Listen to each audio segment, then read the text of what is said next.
Hi, my name is Rebecca Fannin. I'm the host of Silicon Dragon Talk. Today we're going to be talking about Xiaomi. It's the hottest Chinese company around. And we have their leading investor here, Hans Tung from GGV Capital. So Hans, thank you for being on the show. Really appreciate it. Thank you, Rebecca. It's very nice to be here. I know you're really busy going back and forth between China and San Francisco just about every month, right? Every month, that's exactly right. So, and Xiaomi is keeping you pretty busy, I would imagine, too. Yeah, I think Lei Jun and the team have done an amazing job in building a very interesting ecosystem around Xiaomi and the UI. So he's creating a very interesting set of services for the end users, not only in China, but also worldwide. Right. So just this week, Forbes Asia came out with a big article. Their big, award of the year, or the big article of the year, best business person of the year, Lei Jun, the founder of Xiaomi. So was that a surprise to you? I mean, what about Jack Ma? I mean, shouldn't it have been Jack Ma? I think I was surprised. GGV is an investor in Alibaba since 2003. Yeah. We think extremely highly of Alibaba and the team. We think that company and the ecosystem they're building probably would be I think, one of the first to reach $1 trillion US in market cap. So I was surprised to see them, Forbes picking Lei Jun. But I haven't checked, but I figure Jack probably was already a businessman of the year before. Yeah. So they just want a fresh face. So this is new news. Yeah, I this guess is going forward. I guess so. Going into 2015. But I think both companies are amazing, and they're probably the two most internationalized company out of China for the next decade. I hope Tencent can be more. WeChat is amazing, but I wish they would do more beyond China. Right. So what is the secret to Xiaomi's success? It's really come out of nowhere. It was created in 2010. Right. It's raised a lot of capital, about $400 million in venture capital. So that's a lot of money. It's raised money successfully. Lei Jun has also brought on Hugo Berra from Google. Yep. So he seems to be a real visionary team builder. What do you think the secret to Xiaomi's success is? Is it Lei Jun, the man behind it? Well, I think he's definitely key. But at the same time, he also, from day one, as you know, and you have tracked Xiaomi for a while, he wanted to build the team of all-stars. So he didn't take team members that he knew. He picked team members who are pretty much the best in their own respective category. So he had software people, hardware people, internet app services people, e-commerce people, and he was very willing to share options and stock select equity with them to build a very powerful team. So I knew every single one of the co-founders, of the 8 co-founders that they have, and I think they're probably the best team I have seen in Series A and B, even C level in China. And I think that contribute to the fact that Xiaomi become the fastest company in the world to reach $1 billion in sales and still be profitable, faster than Google, faster than Apple, faster than Amazon, faster than Facebook. And I think that's just remarkable. Right. So in his ability to attract people like Hugo Berra from Google, and that makes the team building much more quicker, and people feel more comfortable, going to work for a Chinese company than knowing that Hugo Berra he's done so well. He's thriving. Yeah. He's thriving, so more people feel comfortable. So how many? They have a huge staff now. I mean, it's thousands of people. Thousands of people. A lot of them are on the customer service side, because Lei Jun believes that he needs to have direct interaction with the users. So the products are sold mostly over the internet. At the same time, the customer service people are ready to respond to customer requests. And as you know, they upgrade their MIUI OS operating system every week, and has been doing that for the last almost 5 years from day one. They never missed a week. So that kind of interaction and that kind of ability to incorporate user comments into their product on such a fast pace is something that you have not seen any other company in the world to do.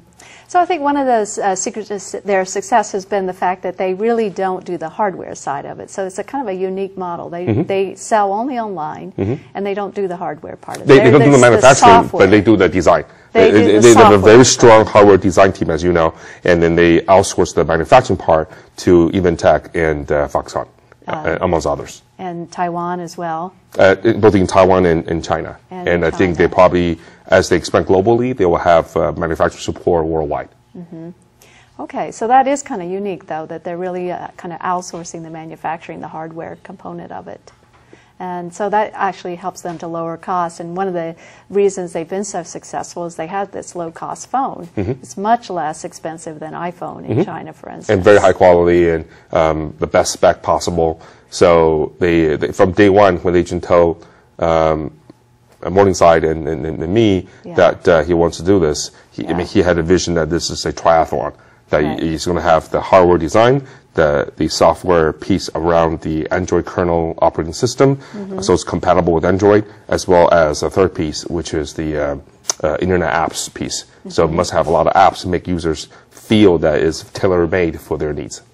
Okay, so now Xiaomi is the #1 mobile phone maker in China.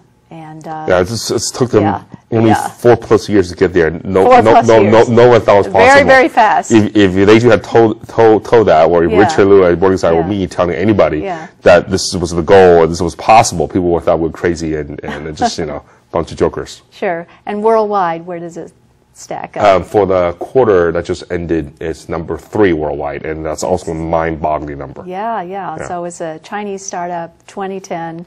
Right. You know, I remember when they just spoke to Richard and me, it was January 2010. The first time I heard it, it was in Beijing, in a big hotel, and I was like, oh my God, this man has gone nuts. But the more you hear from him, you realize that he has thought this through. And knowing him, we all have co-invested with him. So we know he's a very rational person, not a crazy guy. The idea is ambitious, but he has broken it down to how he's going to achieve that piece by piece. And you think, at the end of it was a 90-minute conversation. Like, you know what? He may have a shot. So that's why you went ahead and did the deal. That's right. Yeah. That's right. So it was really your deal that you sourced. I sourced because I've co-invested with him for several years. Right. I was at my previous firm, Qiming, at the point in time, and I give Gary credit for supporting me. It was a controversial deal, and I can see a lot of people in China who got to know about it and just couldn't get himself to do it because it just back then the only way it would work, as you know, is that if Nokia, Motorola, and BlackBerry all had to fail. Or not fail, but not do as well. For Xiaomi to have a shot at this, and it turned out to be that way. So it was kind of it was pretty risky. It was a moonshot. Hail Mary. But it was because you believed in the founder. I believe in the founder, and I believe in his formula. He's extremely thoughtful and rational, in addition to not just being visionary. So he knew kind of what are the steps they need to take to get there. And he recruited an amazing team. Beyond Hugo, who joined in 2012, he had Lin Bin, he had KK, he had Ali, and then Hongfeng, and then Dr. Zhou, Liu De. I mean, these are all geeky types. They're all great. They're all right. And then the core team in MIUI had the 3 musketeers, and they're all very good as well. So of the first 15 people they have, Nate seen a photo of them, in April, drinking a bowl of rice. I mean, they are really, really high caliber. I have never seen anybody like that. And I've introduced people from the Valley, from other places to meet that team. The feedback consistently getting back in 2010 is that, wow, this team is as good as any team they have seen in Silicon Valley. It's all Chinese, and Israel. too, right? All Chinese. All Chinese. All Chinese. And some of them have been educated abroad and worked in the U.S. and come back, but they all know China. A lot of them know worldwide best practices. So it's a very amazing core team. Okay. So what do you say to critics of the company who say that it's pretty much a copy of Apple iPhone, and that Lei Jun is a bit like Steve Jobs, and he dresses like Steve Jobs, and he does launches like Steve Jobs? What do you say to these critics out there? I think any phone that's rectangular shaped will look very much similar to iPhone or a Samsung, or so combination Johnny thereof. Ive is pretty upset about it. He says the design is a ripoff. That's right. I think anybody who looks at a phone that says rectangular will say that. And it is very difficult with the existing technology, I think, to develop a shape of phone that's dramatically different than what's available in the market. So I think in terms of the hardware spec, it is what it is. But in terms of the operating system features, in terms of how to customize it, so the user have a lot of freedom to change anything they want on the phone, That is truly amazing. They can change the color. They can change the color. They can change the layout. They can change the language. They can change how the apps are going to be presented. They can add a lot of customized features that you cannot do on any other phone. So it's very different from the way Apple think about phone. And the second thing is that, as you know, is that they only sell over the internet, and they really leverage social media to build a direct relationship with the fans, so fans can contribute and change the phone on a daily basis. That kind of interaction is also unusual and never has been done before. And third part is that they don't really need a middleman. They can do this country by country, direct sales, directly reach out to the end users. They can also not have to pay a lot for marketing to do this. And I read it was all word of mouth. All word of mouth. And the marketing budget is so low, all of us were shocked when that's what he intended to do. I'm like, okay. But before, I remember in 2011, in July, before they launched the phone on August 16th in Beijing, they had a campaign on Xiaomi.com. And it was inviting people, especially those who are techies, who are interested in phones, to share about their experience with the phones that they've had in their lives. And for that phone expert campaign, about 500,000 people participated. I was like, wow, how much money did you spend? Almost zero. And how many fans did Lei Jun have on Weibo at that time? Like 2-3 million. So you can see that you can leverage social media to get people interested in something. But whether they participate or not, the topic itself had to be interesting. And I think the Lei Jun team found something that spoke to the core of a lot of users. Want to have that direct involvement in a movement. Do you think that they got any ideas from watching how iPhone evolved? I think how Steve Jobs became kind of the persona. I think the entire history of Silicon Valley is based on building innovations on top of previous innovations. Yeah. I think what is the GUI or a lot of things that Apple did, some people argue, came from other parts of Silicon Valley in other people's labs. So it is all about making innovation on top of innovations. And I think Xiaomi is a part of that tradition in my mind. Okay, so it's an original then. I think so. For China. I think that there are a lot of original parts that other people just wouldn't be able to appreciate, and we'll only focus on the part that make look somewhat similar. Yeah. But for those of us who have spent significant amount of time overseas, living in China for 8 years, it is extremely impressive and proud. I mean, when Lei Jun stood on stage on August 16th and did that 1 hour, 2 hour show, sure. Even though it's dressed in black T-shirt, and then when you say this phone costs $19.99, on $310 US, and it will be so much affordable and can affect so many more people's lives, I was extremely touched and proud. And I said, God, this is a bet that's worth doing, because, it changed people's lives. Sure. Yeah. Well, do you think he's going to be learning English pretty soon? Is he learning English now? I know. I think Lei and Hugo are amazing spokesperson, so I think they're okay. I think Lei Jun is super busy. Yeah, I have heard he's learning English though. Yes, but he's super busy. Yeah. Of course. When I used to go to the first year after investing in Xiaomi, when I used to go to catch up with him, it's 1 o'clock, 2 o'clock in the morning, and he's basically working. Yeah. 100-hour weeks, right? Yeah, easily. So wow. I'm very impressed by his wife and his 2 daughters as well. Support him through this. Because he doesn't need to do this. Well, that's right. Yeah, he doesn't need to do this. He's already been a successful serial entrepreneur in China. Correct. With Kingsoft and with Joyo and Banco. Yeah, it. So he didn't need to do this. So what drives him?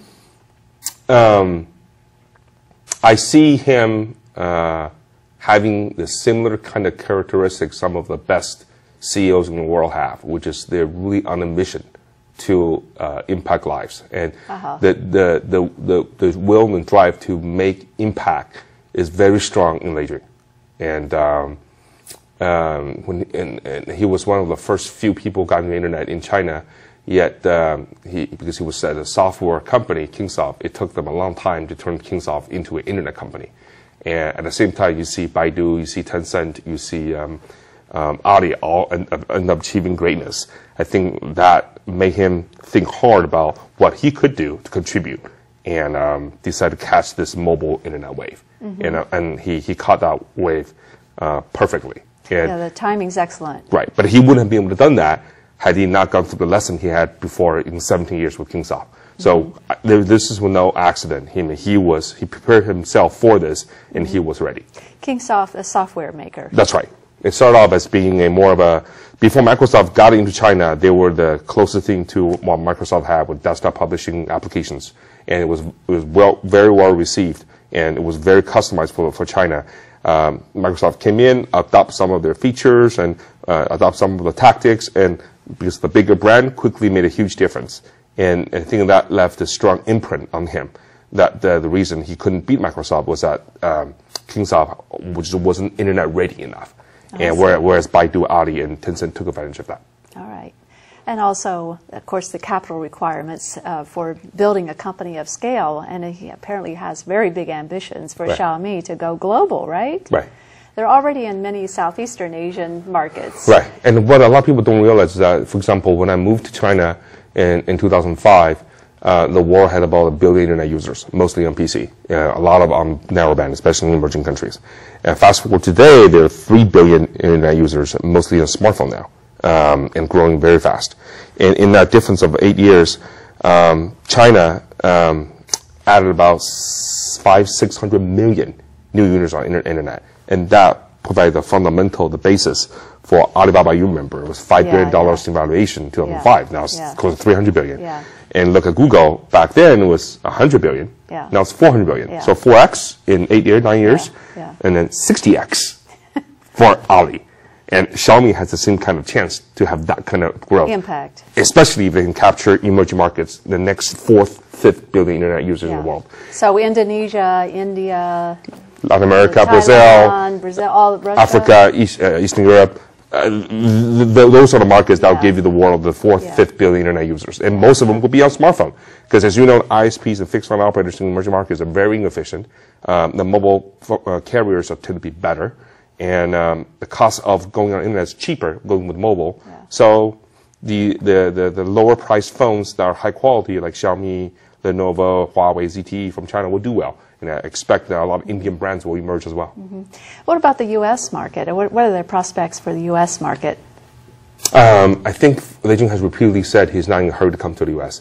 If people sit from his position and look at what's going on in the world, there's so much new users in the emerging markets that haven't been able to have anything. Yeah. To serve them makes a better impact in the world, also much faster growth.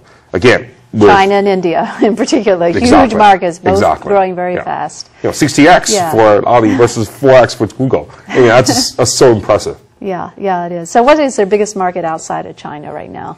Outside of China, I think Indonesia and India are the two biggest because the countries are big. Population. Right, but they're also in Taiwan, Hong Kong, Singapore. Yeah. I think for Taiwan, they're as high as almost like 15-20% of the market share already. Just because not many other phones or brands in general have that kind of direct interaction with the user. And it's a very powerful and empowering feeling for users, especially in emerging markets. Yeah, and another thing is the name that they're using, Mi One. It's really a great name, right? Yeah, it translates very well. Right, I think they've done a good job of figuring out what part of the Xiaomi brand they should extrapolate. Exactly, the Mi part. So. Something like 10 billion, 11 billion in revenues for this year? Yeah, I think one of the documents that was leaked through the press had them do 5.5 billion for the first months. For the first half of the year. And profitable, 566 million US for the first 6 months this year. Yeah. I think they easily double that for the whole year. Yeah, so what's its long-term future? Is it going to go public at some point, like Alibaba did? I think he's learning from Jack, taking a page from Ali's playbook, because when you're a private company, the CEO and the team have the freedom and liberty to be able to make changes and expand and invest as needed. When you're a public company, you have a lot of responsibility to your existing shareholder who tend to have a short-term view, and that's understandable. Yeah. And so I don't think Xiaomi will IPO anytime soon. But he's been behind other companies that have gone IPO, correct. Like YY, which went public on NASDAQ. And then Cheetah Mobile. and so previously with Kingsoft, so he's been through a number of IPOs both in Hong Kong and New York, so he understands how the game is done. Yeah. So why would he wait now? Though I mean, he's raising capital. He's raising more capital now, right? He's building an ecosystem, and that ecosystem includes things in the cloud, content, all feeding into the Xiaomi hardware, and they have a lot of data that's being accumulated, and to be able to have that captured in the cloud and be able to provide value-added service on top of those the data they can analyze, that requires quite a bit of investment. So I think he wants to stay private so that he can have the flexibility to build out that ecosystem, just like Alibaba did in e-commerce. So they are growing into new areas like digital entertainment and TV. And so that's sort of complementary to the smartphone today, having all these other digital entertainment services? The three core hardware they would do, as you know, the smartphones, the smart TVs, and the smart router at home. So that linked to probably the basis for Xiaomi hardware. On top of that, he's investing, Xiaomi's investing quite aggressively together with Shunwei that's his angel investment fund. That's a VC fund. And so they make investments in a lot of hardware and software and app developers who can come up with new things that can be pumped into the ecosystem. So that whether it's the headphones or the battery pack or the wearables, a lot of things. And as you know, we're actively involved in that and helping them to expand in that ecosystem. Okay. Now, Xiaomi just made its first investment in the U.S. in Misfit Wearables, a Vietnamese company, actually. A San Francisco-based company, but Vietnamese founder. That's in the First generation Americans. Yeah, so that's kind of interesting that Xiaomi is making investments outside of China now. Well, why are they doing that? When my partner Jenny and I came to know Misfit, we thought it may be something that because it's such a beautiful design product that we thought Xiaomi could be interested to figure out a way to partner. And I think the Xiaomi ecosystem team immediately figured out that this is something that they can do not just at the business level, but also do more beyond that. And they are very interested to see if Misfit can, since Misfit likes Xiaomi a lot, there are ways to work together to export the Xiaomi ecosystem beyond China. And also Misfit, China is their second largest market and fastest growing. So it just it makes a good trade. And we also got Jingdong JD to be part of the equation because Jingdong the e-commerce company. That's right. They actually have a huge platform selling 3C electronics in China. So Misfit products are doing well on the platform already. Will Xiaomi be ever competitive with Baidu, Alibaba, Tencent in China? I don't think that's Lei Jun's intent. I think by doing hardware, and most of the other guys are not touching hardware, he's trying to open up a new area that's different from other people.